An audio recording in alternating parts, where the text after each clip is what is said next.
O ministro da Economia, Fernando Haddad, se reuniu com o presidente Lula para apresentar o pacote de medidas que vem sendo elaborado pela equipe econômica para mitigar os impactos do IOF. Entre os pontos já definidos está, por exemplo, a alíquota única de 17,5% para aplicações financeiras. Quem nos explica mais ao vivo, direto de Brasília, é a repórter Carol Rosito. Carol, boa noite para você. A gente fala que esses novos impostos dos investimentos pode até assustar um pouco essa nova leva de investidores, do boom da Bolsa e também nesse meio campo para mitigar o que está diminuindo após o recuo do governo por parte do IOF. Boa noite para você. Oi, Estevam, boa noite para você, boa noite a todos. Esse plano alternativo do governo ainda gera muitas dúvidas, no mercado financeiro, dentro do Congresso Nacional também. Então, só para a gente atualizar uma situação de momento, o presidente Lula está reunido mais uma vez, com o ministro da Fazenda, Fernando Haddad, aqui no Palácio do Alvorada, uma reunião já que dura muitas horas, desde o fim da tarde de hoje. Haddad voltou aqui para o Palácio do Alvorada para fazer esses ajustes finais, ajustes finos nesse plano que pode ser apresentado, segundo o ministro, ainda nessa semana por meio de uma medida provisória. Mais cedo, hoje, Haddad já esteve aqui no Alvorada, conversando com o presidente Lula, mostrando tudo que tinha sido discutido com os líderes e também com a cúpula do Congresso durante o final de semana. Lembra aquela reunião longa também que aconteceu no domingo na casa de Hugo Motta, quando Haddad foi apresentar de fato todas as propostas que estavam sendo construídas pela equipe econômica. Bom, o que temos até agora, Ele disse mais cedo que o presidente Lula gostou do que viu, que tudo que foi apresentado à cúpula do Congresso e também aos líderes partidários, o presidente aprovou, mas ainda faltam alguns ajustes, justamente porque surgiram dúvidas e surgiram também alguns questionamentos por parte de parlamentares. Bom, mas nesse momento, esse pacote alternativo ao aumento do IOF traz, por exemplo, essa criação da alíquota única de 17,5% no imposto de renda para aplicações financeiras, independentemente do prazo de resgate. Isso hoje acontece variando entre 15% a 22%. Também eles discutem tributar títulos de renda fixa, hoje isentos também no imposto de renda, então as chamadas LCAs, LCIs, teriam uma tributação de no mínimo 5% no IR, um ponto que já gerou muita repercussão lá dentro do Congresso, principalmente na bancada ruralista, que vem alegando que isso pode aumentar o preço dos alimentos. Também trabalham em elevar a alíquota de juros sobre capital próprio, o chamado JCP, de 15% para 20%. Haddad disse, inclusive, que essa teria sido uma medida sugerida pelos próprios parlamentares. Também trabalham com a taxação das apostas esportivas, as chamadas bets, que apesar de já ter passado pelo Congresso Nacional, eles sugerem agora aumentar a alíquota de 12% para 15%. O governo ainda trabalha a opção de projetos para discutir isenções fiscais, rever benefícios fiscais, por exemplo, tratando ali um corte de 10% em isenções fiscais. Como eu disse, repercutiu ali dos dois lados dentro do Congresso Nacional. O presidente Hugo Motta disse que não não se comprometeu em nenhum momento em aprovar esse plano, mas que está comprometido em dialogar e conversar com os parlamentares. Esse posicionamento, inclusive, foi rebatido por Haddad hoje mais cedo, dizendo que foi bastante prudente da parte de Hugo Motta dizer que não tem um compromisso em aprovar, mas sim em dialogar. A gente separou um trecho da fala do ministro Fernando Haddad hoje mais cedo, logo depois da primeira reunião com o presidente Lula lá no Ministério da Fazenda, quando ele explica aí tudo que ele mostrou para o presidente hoje cedo. Vamos ouvir. No caso do gasto primário, o Congresso vai organizar uma reunião com a área econômica para a gente enfrentar esse debate.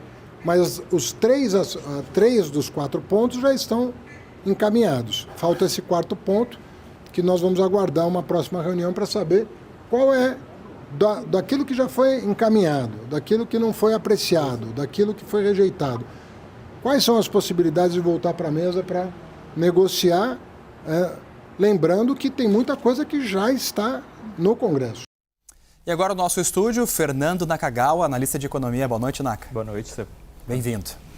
Naka, o que esse grupo de trabalho que a gente acabamos de ouvir também o ministro falando, a Carol Rosito nos trazendo também um panorama, o que esse grupo de trabalho pode discutir nos cortes de gastos, já que essa é uma pauta que vem sendo bastante batida pela oposição, né?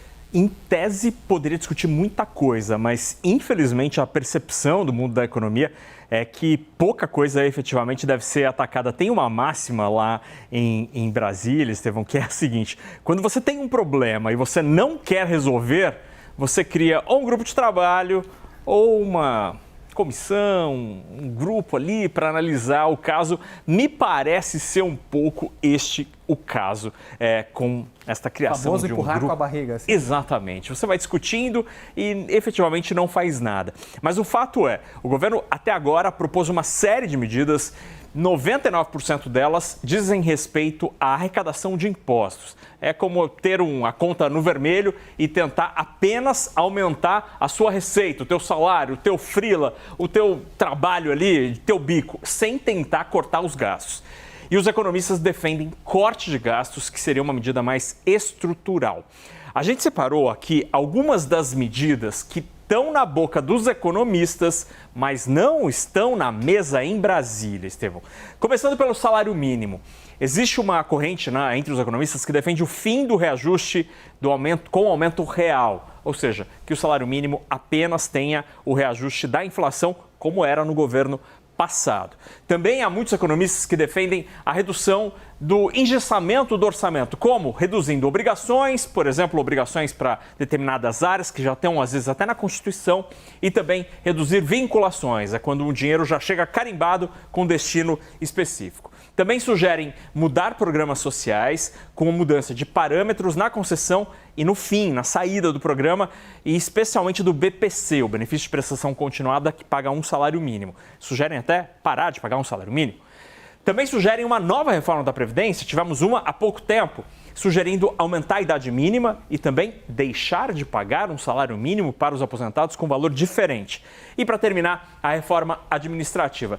Esta pauta, Estevão, é muito compartilhada entre os economistas, mas é muito diferente daquela que foi discutida no domingo.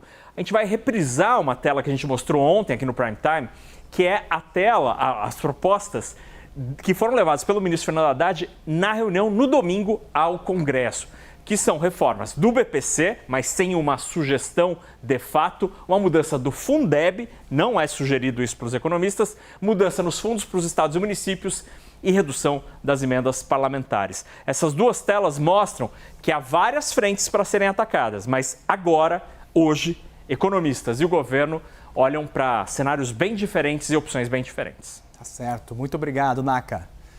Ainda sobre esse assunto, em entrevista ao CNN Money, o ex-presidente do Banco Central, Gustavo Loyola, afirmou que o principal erro do governo é insistir no aumento de impostos para ajustar as contas públicas. Segundo ele, segundo Nakagawa, que a gente acabou de ouvir, trocar um tributo por outro não resolve o problema fiscal do país. Na visão dele, então, a solução seria uma ampla revisão das despesas públicas. Vamos ver.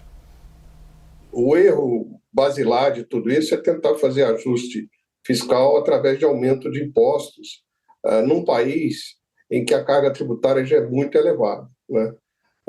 Então não adianta trocar um imposto por outro, porque você deixa de afetar tanto um determinado setor e vai afetar outro. Exatamente isso que o governo está fazendo, trocando 6 por meia dúzia, mas continua com um erro basilar, que é tentar equilibrar as contas públicas através de aumento de impostos. O que o Brasil precisa, de fato, é um amplo corte de despesas, né? É preciso revisitar todas as despesas do governo, inclusive, se necessário, fazendo até a reforma constitucional naquilo que for necessário, né? E para que isso tenha alguma sustentabilidade a trajetória da dívida. Gustavo Loyola afirmou também que reajustes reais do salário mínimo pressionam as contas públicas e não são a solução para combater a pobreza. Para ele, a prioridade deve ser a geração de empregos e a revisão das regras de vinculação de benefícios ao mínimo. Vamos ver. O grande mal foi dar reajustes reais ao salário mínimo, né? O que, na realidade, acaba com a pobreza não são as transferências governamentais, é a geração de empregos. O Brasil precisa gerar emprego. O que nós temos no Brasil hoje é um incentivo para muitos segmentos da sociedade de se depender mais dessas transferências vamos dizer assim, desestimulando até a criação de empregos em determinados segmentos. Eu acho que o caminho é, de fato, pelo menos desvincular o reajuste desses benefícios do salário mínimo. Nakagawa, mais uma vez com a gente aqui no Prime Time, Naka, porque até quando o governo vai ter essa política de tirar de um lado e preencher com o outro? Até quando essa solução deve ser apresentada pelo Ministério da Fazenda? Aparentemente, neste governo, eu acho que a gente vai continuar com esse receituário, infelizmente. A sensação dos economistas, Estevão, que este governo não deve alterar a mecânica ou o enfrentamento da situação fiscal. Este governo aprovou um novo arcabouço fiscal com a nova regra que existe hoje, que está vigorando hoje para o controle das contas públicas, mas existe a leitura de que este governo não vai ter uma outra medida, uma nova investida para tentar, por exemplo, interromper a trajetória de alta, de aumento da dívida pública. É isso que acaba chamando tanta atenção no debate econômico, né? O governo até tem conseguido entregar a meta de superávit, a meta de déficit primário, ali, o resultado das contas públicas, a última linha da conta no fim do ano, que está perto da meta. Só que tem tanta exceção, por exemplo, os precatórios que não entram, gastos, pé de meia que entrou, não entrou. Isso faz com que, ok, o governo entrega a meta, mas precisa fazer muita dívida para continuar pagando as contas. E aí, no fim das contas, a dívida pública continua subindo.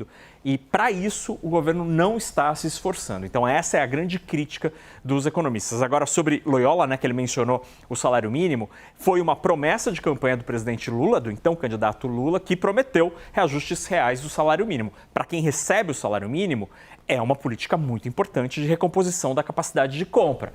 Agora, a preocupação dele é do ponto de vista de quem paga, porque o salário mínimo acaba vinculando uma série de gastos públicos para além das aposentadorias. E o que pesa mais? É a pressão econômica ou política nessa discussão toda? A econômica hoje pesa mais, mas esbarra na incapacidade política de um consenso, porque as propostas elas foram apresentadas por este governo, pelo governo anterior. Uma das ideias, por exemplo, de Paulo Guedes é igualzinha de Fernando Haddad, era cortar benefícios tributários. Mas os dois ministros, que são diametralmente opostos no pensamento, no entendimento da vida, os dois não conseguiram avançar 1 centímetro com essa proposta por causa da política. Muito obrigado, Fernando Nakagawa. Em entrevista ao CNN Money, Mário Sérgio Teles, que é diretor de economia da CNI, afirmou que as medidas em torno do decreto do IOF são paliativas e não resolvem o problema estrutural das contas públicas. Para ele, um ajuste fiscal sustentável exige enfrentar o crescimento das despesas, evitando a busca constante por novas receitas que acabam por prejudicar o crescimento econômico. A gente tem visto, até nas próprias declarações oficiais, que a solução tem que ser estrutural, né? Que toda essa discussão em torno do decreto do IOF é para fechar as contas esse ano, eventualmente no ano que vem, e logo na sequência, em alguns meses, nós deveríamos ter nova discussão porque o lado do gasto ainda não foi alterado. E nós entendemos na CNI que um ajuste fiscal de longo prazo, sustentável, tem que tratar da questão dos gastos, porque se ficarmos cada vez encontrando uma fonte de receita adicional para gastos que cada vez crescem mais, nós não vamos ter essas fontes, né? Ou elas vão ser cada vez mais prejudiciais para o crescimento econômico.